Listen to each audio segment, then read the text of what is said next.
ભાષા સજ્જતા.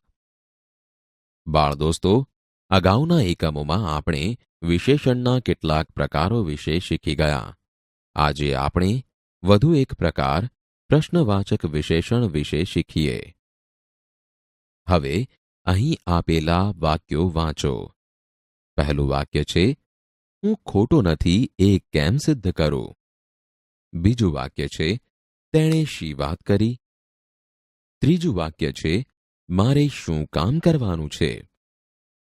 બાળ દોસ્તો, ઉપરના ત્રણેય વાક્યોમાં કેમ, શી અને શું જેવા શબ્દોને ધ્યાનથી ચકાસો.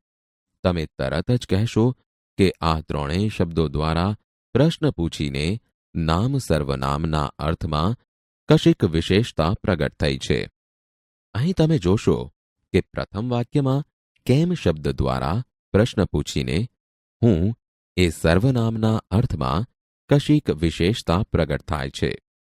એવી જ રીતે બીજા વાક્યમાં શી શબ્દ દ્વારા પ્રશ્ન પૂછીને તેણે એ સર્વનામના અર્થમાં અને ત્રીજા વાક્યમાં શું શબ્દ દ્વારા પ્રશ્ન પૂછીને મારે એ સર્વનામના અર્થમાં કશીક વિશેષતા પ્રગટ થાય છે.